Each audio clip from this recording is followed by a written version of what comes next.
राधे राधे महाराज जी। महाराज जी, आपके चरणों में कोटि कोटि प्रणाम। महाराज जी, आपका सत्संग सुनकर जीवन में भगवत प्राप्ति की इच्छा जागृत हुई है। आपके वचनों के अनुसरण करने में जीवन में सुधार किया है और नाम जप भी करता हूँ। महाराज जी, प्रश्न है कि आप व अन्य सिद्ध संतों जिन्होंने भगवत दर्शन किए हैं, महाराज जी कृपया करके उनका मतलब भगवान का रूप का वर्णन करें ताकि भगवत प्राप्ति और जल्दी हो सके। भगवान और भगवान का रूप अनिर्वचनीय है। भगवान पांच भौतिक देहधारी नहीं है, चिदानंदमय है। चिदानंद पांच भौतिक वाणी के द्वारा वर्णन नहीं हो सकता। हरिवंश महाप्रभु वर्णन करते हैं श्री जी का रूप। देखो माई सुंदरता की सीमा, ब्रज नव तरुणी कदम्ब नागरी, निरखी करत अधग्रीवा। देखो माई सुंदरता की सीमा। देखो सखी, माई माने सखी होता है। ए सखी देखो मेरी राधा किशोरी कितनी सुंदर है। अभी आपको समझाएंगे।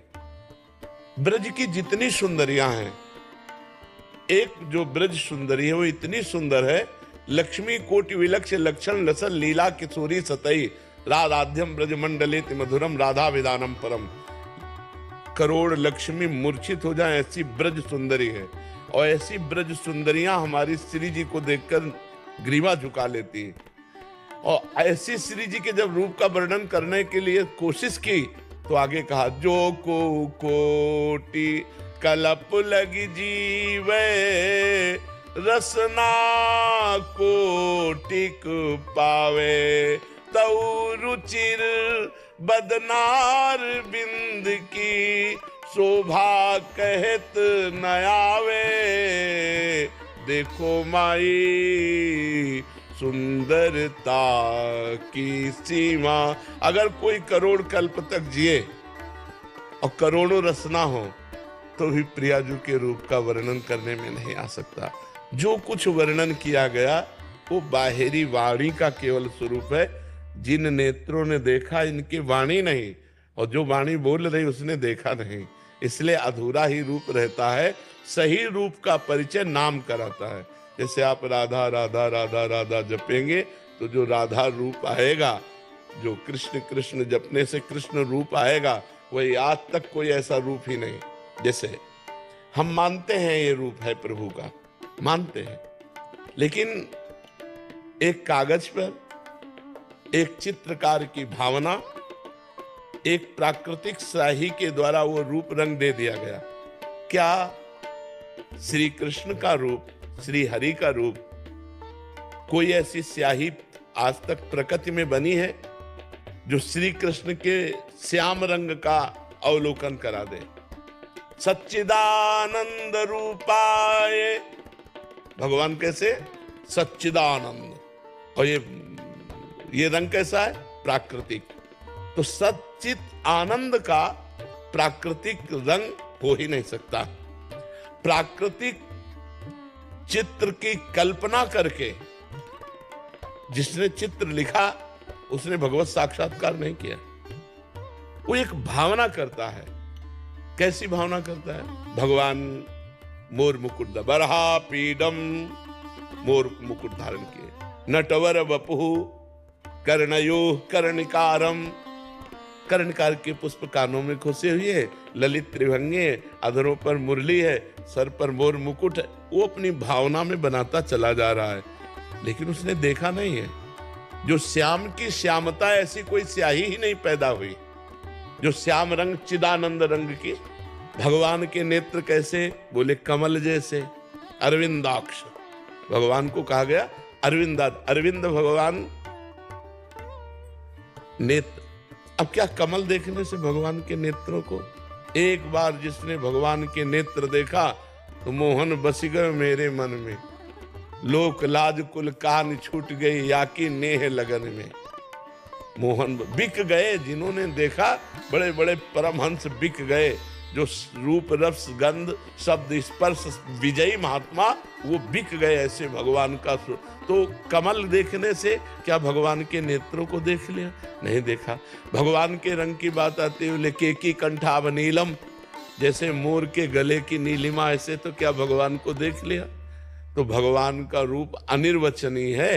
जहां कुछ वर्णन किया गया है वो बाहरी रूप है, आंतरिक तो जब हम स्वयं अनुभव करेंगे तभी वो आएगा। इसलिए हमें चाहिए कि भगवान के नाम पर हम ध्यान दें, भगवान के नाम का ध्यान करें। भगवान के नाम का रूप तो देखिए, रूप नाम आधीना, वो नाम आपके सामने जो झांकी प्रकट करेगा बस वो स्थायी होगा। इसलिए चिर स्थायी चिदानंद रूप देखने के लिए खूब नाम जप करो, नाम महिमा।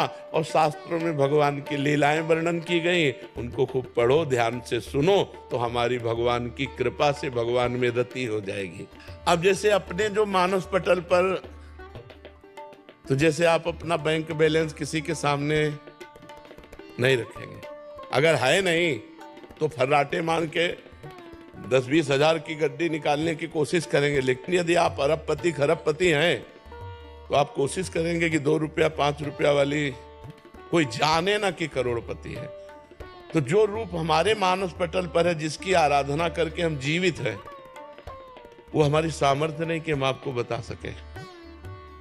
और जो रूप पढ़ा है, जो रूप देखने को बाहर आ रहा है, हमारी श्रद्धा है पर पूर्णता नहीं है। आप हमारी बात को समझना, श्रद्धा है पर पूर्णता नहीं है। और जहां पूर्णता है वहां हम गला काटने पर भी नहीं बता सकते, क्योंकि वो हमारा जीवन है, वो हमारा जीवन धन है। गा सकते हैं, पढ़ी लिखी बात बता सकते हैं, लेकिन निज धन की बात नहीं बता सकते। पहले हाँ उस तक पहुंचने की बात आपको बता देंगे कि आप राधा राधा रटो, उसी से सब प्रकाशित हो जाएगा। विज्ञान चैतन्य जी, रामकृष्ण मिशन। महाराज जी, जब भगवान के दर्शन होते हैं तब इन्हीं आंखों से होते हैं या भगवत कृपा करके दिव्य दृष्टि देते हैं, जैसे कृष्ण जी ने अर्जुन जी को दिए? ज्ञान का, आत्म स्वरूप का साक्षात्कार करने के लिए जैसे बुद्धि में नेत्र होते हैं, ऐसे भगवत साक्षात्कार करने के लिए मानस नेत्र होते हैं। उर के नयन निहार, जब हृदय में प्रेम नेत्र खुलते हैं तब भगवत साक्षात्कार होता है। और जब भगवत साक्षात्कार होता है तो वो नेत्र इन्हीं में खुलते हैं, देख तो इन्हीं से पाते हैं ना। तो मानस नेत्रों से हृदय में दर्शन हुए, और जब बाहर नेत्र खुले तो जिधर हमारी दृष्टि जाती है उधर भगवान ही भगवान नजर आते हैं। सिय राम में सब जग जानी, करो प्रणाम जोरी जुग पानी, सब में अपना भगवान ही नजर आता है। जब हृदय के नेत्र खुल जाते हैं ना तो ये माया का पर्दा हट जाता है, तब केवल भगवान ही भगवान सब कुछ बने हुए हैं। जैसे हम कंगन या हार ये नाम कह रहे हैं, लेकिन तत्व से जानने पे हार और कंगन दोनों में सोना एक ही है। ऐसे ही जड़ और चैतन्य कहने में दो हैं, लेकिन तत्व से जब देखेंगे तो एक ही परमात्मा जड़ बना हुआ है, एक ही परमात्मा चैतन्य बना हुआ है। वही परमात्मा सबके हृदय में विहार कर रहा है। सब कुछ बना हुआ, सब कुछ बना करके उसका पालन करता हुआ और सबका संहार करता हुआ वो असंग रहता है, सबसे परे और सब में भरे, सबसे परे और सब में भरे। ये सिद्धांत जो समझ गया वही सच्चा भक्त है, वही सच्चा ज्ञानी है, जो वो सबसे परे भी है और सब में भरे भी है। वासना वासुदेवस्य वासितम भुवनत्रयम् सर्वभूत निवासोस्मि वासुदेव नमोस्तुते। समस्त भूतों में वही विराजमान है, लेकिन जो भूत है वो भी वही बना हुआ है। वो निर्विकार होते हुए भी विकार की लीला दिखाई दे रही है। तो इस विकार में जो निर्विकार परमात्मा को खोज लेता है वही ज्ञानी है, वही भक्त है।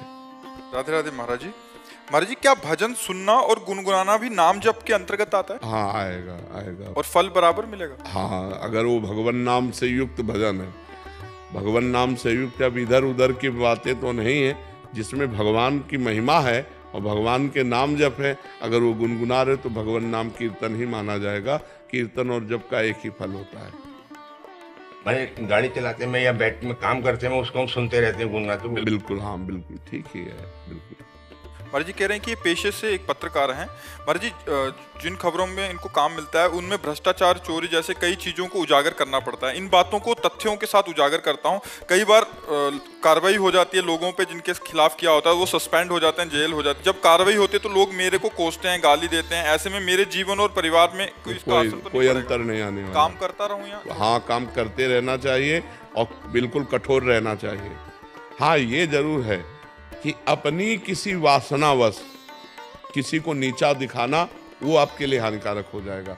अगर वो नीचा आचरण करता है और आप उसको प्रकाशित करके उसको दंड दिलाते हैं तो इसमें आपको कोई परेशानी नहीं। लेकिन आप किसी लोभवश या ईर्ष्यावश किसी को नीचा दिखा दें तो फिर वो आपका अपराध बन जाएगा। जी महाराज जी, कहीं मुझे लगता है कि ये लोग गलत कर रहे हैं, कुछ लोगों गरीबों को लूटा, उसका मैंने खुलासा किया तो उन लोगों को जेल तक हुई है। हाँ बिल्कुल ठीक है, बिल्कुल ठीक है, होना चाहिए, बिल्कुल ठीक। उसमें तुम्हें कोई अपराध नहीं लगेगा, उसमें कोई अपराध नहीं लगेगा। जो नीच प्रवृत्ति के नीच आचरण कर रहे हैं उनको उजागर करना तो आपका कर्तव्य। अपने अपने कर्तव्य पालन में डटा रहे, इसमें कोई बात नहीं, इसमें कोई दोष नहीं। मान लो कोई ऐसा कार्य कर रहा है जो समाज के लिए बड़ा हानिकारक है, कि दूसरे के लिए दुखद है, आप उसे उजागर करते हैं, उसे राष्ट्रीय कानून के अनुसार दंड दिया जाता है, तो उसमें आपको कोई दोष नहीं लगेगा, आपको कोई दोष। आप अपने कर्तव्य का, पत्रकार होने का जो है कार्य निर्वाह कर रहे हैं, उसमें कोई। लेकिन घूस लेकर, पैसा लेकर या किसी भय, प्रलोभन, ईर्ष्या आदि के बस ये न करें। हाँ, मतलब झूठ खबर न छापे, सत्य बात जो आपने कहा तथ्य के सहित उजागर करके फिर उसे दंड मिलता है तो आपको कोई अपराध नहीं उसमें।